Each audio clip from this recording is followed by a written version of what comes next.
Welcome to ఏం జరుగుతోంది.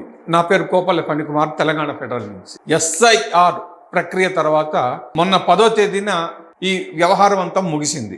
ఈ రోజు అంటే సోమవారం election commission voter draft notification release చేసింది. ఇది పార్టీలకు అందరికీ అందుబాటులో ఉంచింది కాపీలన్నింటినీ. ఇప్పుడు ఏమైందంటే ఫామ్ 6కు డిమాండ్ ఒక్కసారిగా పెరిగిపోయింది. ఫామ్ 6 అంటే ఏమిటి అంటే ఓటరు నమోదుకు అవసరమైనటువంటి ఫారం. అది ఏ కారణం వల్ల అయినా ఓటర్ల జాబితాలో నుంచి తొలగిపోతే తిరిగి ఆ ఓటును మళ్ళీ నమోదు చేసుకోవటానికి ఎవరైనా సరే అవసరమైనటువంటి ఆధారాలను సమర్పించి, అంటే ఆధార్ కార్డు లేకపోతే పాస్పోర్టు ఇట్లాంటి వ్యాలిడ్ డాక్యుమెంట్స్ని తమ ఓటర్ కార్డు లాంటి వాటితో పెట్టి ఫామ్ 6కు జత చేసి మళ్ళీ ఎలక్షన్ కమిషన్కు అందివ్వాలి. ఫిజికల్గా వెళ్ళి ఫామ్ ఇవ్వచ్చు, లేదా ఆన్లైన్లో కూడా అప్లై చేసుకోవచ్చు. ఇప్పుడు ఏమైందంటే తెలంగాణలో సుమారుగా 3,38,00,000 ఓట్లు ఉండేవి ఎప్పుడు ఎస్ఐఆర్ ప్రక్రియకు మునుపు. ఈ ఎస్ఐఆర్ ప్రక్రియ తర్వాత 73 లక్షల ఓట్లను ఎలక్షన్ కమిషన్ తొలగించింది. ఈ ఓట్లన్నింటినీ కూడా 4 కేటగిరీలుగా పెట్టింది. అది ఏమిటంటే శాశ్వతంగా వలస వెళ్ళిపోయిన వాళ్ళు, అడ్రస్ ఒక చోట నుంచి ఇంకో చోటికి మారిపోయిన వాళ్ళు, డూప్లికేట్ ఓట్లు, చనిపోయిన వారు, వివిధ కారణాలతో ఆచూకీ లేని వాళ్ళు.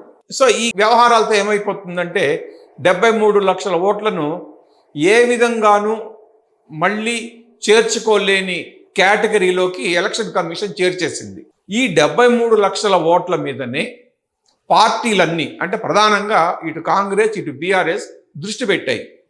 ఎందుకు అంటే 73 లక్షల ఓట్లను తొలగించటం అన్నది అసాధారణమైనటువంటి ప్రక్రియ అని రెండు పార్టీల వాళ్ళు బాగా మండిపోతున్నారు. ఉద్దేశపూర్వకంగానే రకరకాల కారణాలు చెప్పి ఎలక్షన్ కమిషన్ లక్షల ఓట్లను తొలగించింది అని వీళ్ళు ఆరోపిస్తున్నారు. నిజానికి ఎలక్షన్ కమిషన్ మొదట్లో చెప్పిన ప్రకారం అయితే బూత్ లెవెల్ ఆఫీసర్స్ ప్రతి ఇంటికి వెళ్ళాలి, గడప గడప తొక్కాలి, ఫామ్ వాళ్ళకి అందజేయాలి, ఎన్యూమినేషన్ ఫామ్ని వాళ్ళు ఫిలప్ చేయించాలి, తర్వాత తీసుకోవాలి, ఆ తర్వాత మొత్తం ఓటర్ మ్యాపింగ్ చేయాలి. అయితే అన్ని చోట్ల ఇది జరగలేదు. చాలా చోట్ల బిఎల్ఓలు ఏం చేశారంటే ఎక్కడో ఒక చోట కూర్చున్నారు. అంటే ఒక ఫంక్షన్ హాల్ కావచ్చు, లేదా ఒక రాజకీయ నాయకుడి పార్టీ ఆఫీస్ కావచ్చు, లేదా ఒక కాలనీలో ఒక కమ్యూనిటీ హాల్లో కావచ్చు. ఇటువంటి వాటిలో కూర్చుని ఒక 3-4 ద్వారా అందరికీ కబురు చేశారు, వచ్చి ఫామ్స్ తీసుకుని వెళ్ళమనమని. ఇది చాలామంది ఓటర్లకు ఇబ్బంది అయింది. ముఖ్యంగా భార్యాభర్తలు ఇద్దరు ఉద్యోగాలు చేస్తూ పిల్లలు కాలేజీలకి స్కూళ్ళకి వెళ్ళిపోయేటువంటి ఇళ్లకు చాలా ఇబ్బంది అయిపోయింది. ఎందుకంటే వాళ్ళకి అసలు సమాచారమే అందటం లేదు. వాళ్ళు ఎప్పుడో ఉదయం పోతారు, సాయంత్రానికో రాత్రికో ఇంటికి చేరుకుంటారు. మరి వాళ్ళకి ఆ ఫామ్ ఎలా అందాలి? వాళ్ళు ఎప్పుడు వెళ్ళి ఫామ్ తీసుకోవాలి? సో ఇట్లా జరగలేదు ఇవన్నీ కూడా. నిజానికి బిఎల్ఓలు ఇలా చేయడం కమిషన్ చెప్పినటువంటి నిబంధనలకు పూర్తి విరుద్ధం. ఈ విషయం ఎలక్షన్ కమిషన్ కూడా బాగా తెలుసు. బిఎల్ఓలందరూ ఇలా చాలామంది ఇలానే చేస్తున్నారని. అయినా కానీ వాళ్ళని నిరోధించే పని చేయలేదు. వాళ్ళని ప్రతి ఇంటికి వెళ్ళమని చెప్పి ఆదేశించలేదు. రాజకీయ పార్టీలు ఈ విషయంలో ఫిర్యాదులు చేసినా కూడా పెద్దగా పట్టించుకోలేదు. అందుకనే ఎన్యూమినేషన్ జారీ 100% అయిపోయిందని సింపుల్గా ప్రకటించేసింది. కానీ అది తప్పు. 72-73% మాత్రమే అయ్యింది ఓవరాల్గా తీసుకుంటే. ముఖ్యంగా హైదరాబాద్ జిల్లా, రంగారెడ్డి, మేడ్చల్, మల్కాజ్గిరి జిల్లాల్లో చాలా తక్కువగా జరిగింది. అందుకనే ఇక్కడ డిజిటలైజేషన్ ప్రక్రియ కూడా 65% వరకే సగటున జరిగింది. ఈ 73 లక్షల ఓట్ల గల్లంతుల్లో అత్యధిక భాగం సుమారుగా 43 లక్షల ఓట్లు ఇప్పుడు చెప్పిన ఈ 3 జిల్లాల పరిధిలోనే ఉంది. అందుకనే రెండు ప్రధాన పార్టీలు ఏం చేశాయంటే వాళ్ళ ప్రజాప్రతినిధులను, సీనియర్ నేతలను, గ్రామ స్థాయిలో పనిచేసే కార్యకర్తలను, పోలింగ్ కేంద్రాల్లో యాక్టివ్గా ఉండేటువంటి వాళ్ళందరినీ గతం నుంచే వాళ్ళందరినీ యాక్టివేట్ చేసింది. ఏది జెన్యూన్ ఓట్లు ఏవి కూడా కోల్పోకుండా చూసుకోవాల్సిన బాధ్యత వాళ్ళ మీదే పెట్టింది. అయినా కానీ బిఎల్ఓలు ఇంటింటికి పోకపోవడం వల్ల చాలా చోట్ల అనేక వివాదాలు రేగాయి, లోపాలు జరిగినాయి. ఈ లోపాలను సరిదిద్దాలి అంటే ఇప్పుడు ఫామ్ 6 ఒక్కటే మార్గం. ఈ ఫామ్ 6ను ఎలక్షన్ కమిషన్ దగ్గర నుంచి తీసుకుని, అంటే ఈ నేతలు, బూత్ లెవెల్ ఏజెంట్స్, ప్రజాప్రతినిధులు వీళ్ళందరూ ఏం చేస్తున్నారంటే ఇప్పుడు ఫామ్ 6 తీసుకోవడం ద్వారా డ్రాఫ్ట్ నోటిఫికేషన్లో ఉన్నటువంటి ఓటర్ల అడ్రస్లను పట్టుకుని నిజంగానే వాళ్ళు ఎలక్షన్ కమిషన్ చెప్పినట్లు ఆ అడ్రస్సుల్లో ఉన్న వాళ్ళు శాశ్వతంగా వలస వెళ్ళిపోయారా, లేదా ఒక అడ్రస్ నుంచి ఇంకొక అడ్రస్కి మారిపోయారా, ఆ అడ్రస్లో ఉన్న వాళ్ళు ఎవరైనా చనిపోయారా, అందులో ఏదైనా డూప్లికేట్ ఓట్లు ఉన్నాయా, ఇటువంటి వాటన్నిటిని వెరిఫై చేసుకోబోతున్నారు. అది ఈ రోజు నుంచి మొదలవుతుంది ఈ ప్రక్రియ అంతా కూడా. అందుకనే ఈ బూత్ లెవెల్ ఏజెంట్లు, ప్రజాప్రతినిధులు, సీనియర్ నేతలు అందరూ కూడా తమతో ఫామ్ 6ని తీసుకువెళ్తున్నారు.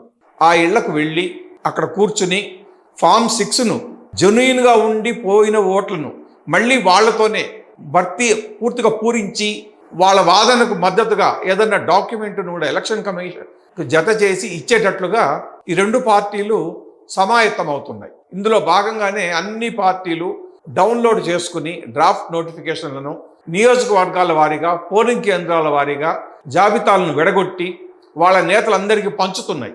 ఎందుకు అంటే ఎవరికి వాళ్ళుగా తమ ఓట్లను బీజేపీ గంపగుత్తగా లక్షల్లో తీసేస్తోంది అని ఆరోపిస్తున్నారు. 2028 అసెంబ్లీ ఎన్నికల్లో తెలంగాణలో ఎలాగైనా సరే అధికారంలోకి రావాలి అని పట్టుదలగా ఉన్నటువంటి బీజేపీ ఏదో ఒక కారణం చెప్పి కాంగ్రెస్కు, బీఆర్ఎస్కు సాలిడ్గా ఉన్నటువంటి ఓటు బ్యాంకులో ఓట్లన్నింటినీ తొలగించే కుట్ర చేస్తోంది అని రెండు పార్టీలు బీజేపీ మీద ఆరోపణల దాడి ఎప్పటి నుంచో చేస్తున్నాయి. అయితే బీజేపీ పెద్దగా ఈ దాడులను కానీ ఆరోపణలు కానీ పట్టించుకోవట్లేదు. ఎందుకంటే బీజేపీకి రాష్ట్ర వ్యాప్తంగా ఉన్న ఓట్లు ఏం పెద్దగా లేవు, వాళ్ళకి ఏదో అక్కడక్కడ అరాకొరా ఉన్నాయి అంతవరకే. సో ఓట్లు పోవడము అన్నది కాంగ్రెస్కు, బీఆర్ఎస్కే పెద్ద నష్టం ఇక్కడ. అందుకనే కాంగ్రెస్ పార్టీ తెలంగాణ ఇన్ఛార్జి మీనాక్షి నటరాజన్ గడిచిన వారం రోజులుగా ముఖ్యంగా హైదరాబాద్, రంగారెడ్డి, మల్కాజ్గిరి, మేడ్చల్ జిల్లాల్లోని జిల్లా పార్టీ అధ్యక్షులు, వాళ్ళ కార్యవర్గ సభ్యులు, ప్రజాప్రతినిధులు, బూత్ లెవెల్ ఏజెంట్స్ అందరితోనూ గాంధీ భవన్లో సమావేశం అవుతున్నారు, జూమ్ కాన్ఫరెన్స్లో మాట్లాడుతున్నారు. ఫామ్ 6ను తీసుకుని ఖచ్చితంగా అడ్రస్లకు వెళ్ళి డ్రాఫ్ట్ నోటిఫికేషన్లో గల్లంతైన వాళ్ళ అడ్రస్లకు వెళ్ళి తమ దగ్గర ఉన్నటువంటి ఓటర్ జాబితాతో సరి చేసుకోవాలి. ఎలక్షన్ కమిషన్ ఏ కారణంతో ఫలానా ఇంటి ఓటును తీసేసింది అన్న విషయాన్ని వీళ్ళు నిర్ధారించాలి అని స్పష్టంగా నటరాజన్ చెప్పింది. అలానే బీఆర్ఎస్ వర్కింగ్ ప్రెసిడెంట్ కేటీఆర్ కూడా అదే ఆదేశాలు ఇచ్చారు. సో దీనివల్ల ఇప్పుడు మనకు అర్థమవుతున్నది ఏమిటంటే ఒక్కసారిగా పార్టీల నుంచి ఫామ్ 6కు డిమాండు పెరిగిపోయింది. లక్షల కొద్దీ ఫామ్స్ను వాళ్ళు డౌన్లోడ్ చేసుకుని ఫామ్ 6ను చేతిలో పెట్టుకుని వాళ్ళ దగ్గర ఉన్న ఓటర్ జాబితా ఎలక్షన్ కమిషన్ ప్రచురించినటువంటి డ్రాఫ్ట్ నోటిఫికేషన్తో సరిచూసుకుంటూ ఇంటికి గడప గడపకు తిరిగి కోల్పోయాము అనుకుంటున్నటువంటి జెన్యూన్ ఓట్లను మళ్ళీ ఓటర్ జాబితాలో చేర్చేందుకు ఫామ్ 6ను నింపించి ఒక వ్యాలిడ్ డాక్యుమెంట్ను జత చేసి ఆధారంగా ఎలక్షన్ కమిషన్కి ఇచ్చే పని ఈరోజు రేపట్లో మొదలవుతుంది. కాబట్టి ఈ డ్రాఫ్ట్ నోటిఫికేషన్ తర్వాత సెప్టెంబర్ మొదటి వారంలో మళ్ళీ ఇంకొక నోటిఫికేషన్ ఇస్తుంది ఎలక్షన్ కమిషన్. అప్పుడు ఈ 73 లక్షల ఓట్లు అలానే గల్లంతైనాయా, లేకపోతే ఇందులో ఏమన్నా తగ్గినాయా అనేది తెలుస్తుంది. అప్పటి వరకు మనం వెయిట్ చేయాల్సిందే. Thank you.